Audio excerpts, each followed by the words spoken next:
Muy buenos días, chicos. Para el día de hoy vamos a tratar un tema que concierne lo que es tanto para economía como para la política. ¿Listo? Entonces, desde sus inicios, la economía y la política han estado estrechamente vinculadas.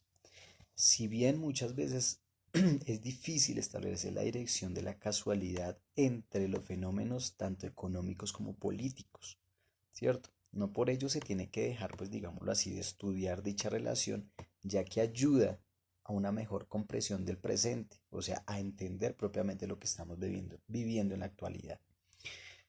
Como es notorio, digámoslo así, la relación entre la economía colombiana y el conflicto armado que vive el país desde hace más de 50, 60 años, en particular abordaremos la relación entre política y economía. Obviamente, en los varios intentos de establecer un proceso de pacificación dentro de nuestro mismo país.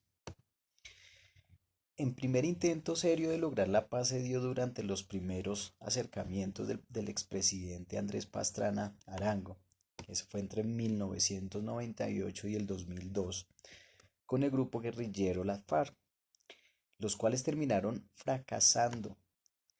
Obviamente, la llegada de Álvaro Uribe Vélez a la presidencia del país en el 2002 implicó un cambio de rumbo sustancial, pues la política gubernamental en sus dos periodos de mando, que fue el 2002 al 2016 y el 2006 al 2010, se enfocó en el combate frontal a los grupos armados.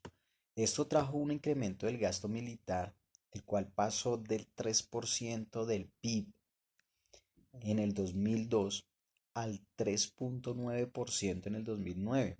Según cifras del Banco Mundial, el resultado, el debilitamiento militar del grupo guerrillero, la disminución de su pie de fuerza de 15.000, digámoslo así, hombres entre capturados, dados de bajas y desmovilizados, ¿listo? Y la reducción de territorios ocupados por la guerrilla. Pero no fue el único resultado obtenido. A este se suman las fuertes secuelas sociales, pues digámoslo así que los efectos sobre la población civil han sido variados, entre ellos lo comúnmente los falsos positivos, es decir, las ejecuciones extrajudiciales por miembros del Ejército Nacional de civiles que no pertenecían a la guerrilla, y esto los hacían pasar como grupos al margen de la ley. En el 2010, Juan Manuel Santos asumió la presidencia de Colombia y, al contrario de su antecesor, su discurso y plan de gobierno gira, digámoslo así, en torno a un proceso de paz, gracias al cual logró ser reelecto en el 2015, ¿cierto? Ello aún cuando Santos formó parte de la administración de Uribe como ministro de Defensa en el periodo del 2006 al 2009. Desde el 2010, año en que se iniciaron los acercamientos del diálogo entre el gobierno y las FARC, la constante en el proceso de paz ha sido el recrudecimiento de las condiciones económicas que enfrentaba en ese tiempo el país. En principio, la economía en el 2010 estaba en un proceso de recuperación por la crisis financiera del 2008 a nivel mundial, la cual afectó obviamente a la economía colombiana a través de las remesas, el comercio internacional y las corrientes capitales desde ese entonces. Si bien el impacto de la crisis internacional fue atemperado, digamos así, por una mejora en los términos de intercambio del país que disminuyó el impacto negativo vía las exportaciones desde ese entonces. El crecimiento promedio del PIB en el periodo más intenso de la crisis fue el 2008 al 2010, fue un de 3%, significativamente menor al obtenido en el periodo 2002 al 2007, fue, que fue de 5% aproximadamente. en comparación con el resto de las economías latinoamericanas, ya que en ese tiempo las economías latinoamericanas estaban, digámoslo así, disminuyendo en su sector económico por la crisis mundial que se está viviendo en esa época. Colombia eh, tampoco era ajeno pues a esto, ¿no? Continuó con un crecimiento moderado, impulsando por la expansión del sector minero y energético desde ese entonces. La economía aceleró su ritmo de crecimiento en el periodo del 2011 al 2014, creciendo a una tasa promedio del 5% de las demás economías latinoamericanas.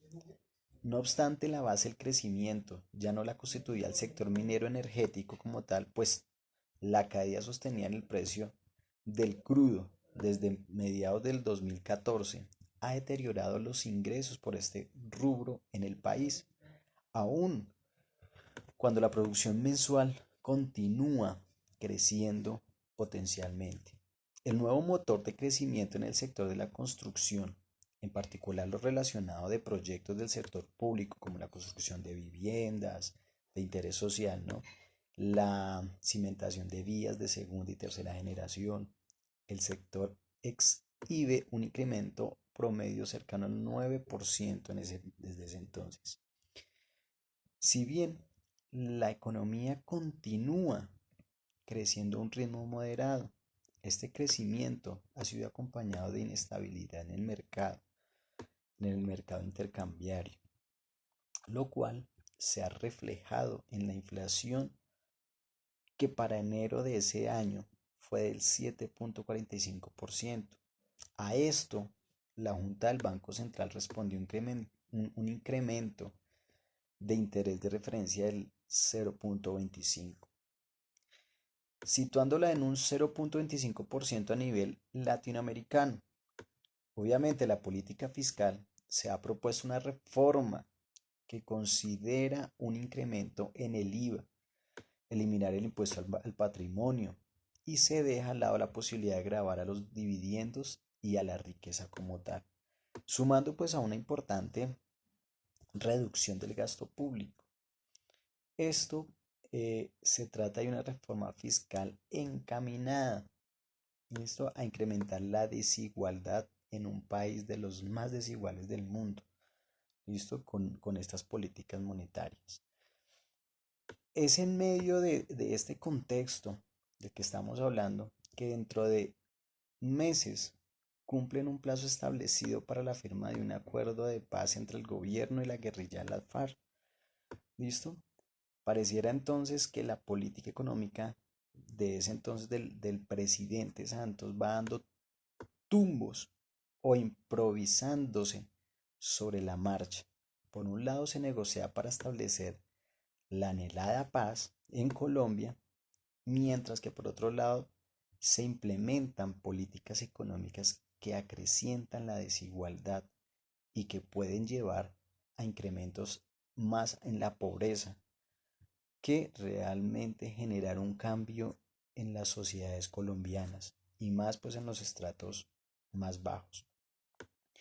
Obviamente esto sin contar además que pareciera dejarse a un lado otros problemas del país, sino solamente en ese tiempo se enfocan, digamos así, en los procesos de paz como tal, el proceso de Santos, y no miran a otros sectores que son muy vulnerables dentro de esa misma sociedad. Por ejemplo, hay regiones afectadas por el fenómeno del Niño, lo que es la Guajira. Esto ha brindado cierta legitimidad política a las FARC en su búsqueda de constituirse como partido político legal, del cual aún no reconocemos sus intenciones veraces. Y no solamente de estos partidos, sino venimos también de un pasado, digámoslo así, de desmovilizaciones de las AUCI, que ahora en la actualidad se está viendo, digámoslo así, la verdadera desmovilización, si hubo o no hubo. ¿Listo? Entonces, todo este tema concierne a lo que es a los procesos de paz que hemos tenido en los diferentes gobiernos y por un lado la situación económica. ¿Listo? Esa es la relación y lo que tenemos que investigar nosotros es que dependiendo de los procesos de paz, la economía se relaciona o no con este tema. Entonces, esta es la explicación base para, obviamente, poder seguir con el trabajo. Muchas gracias.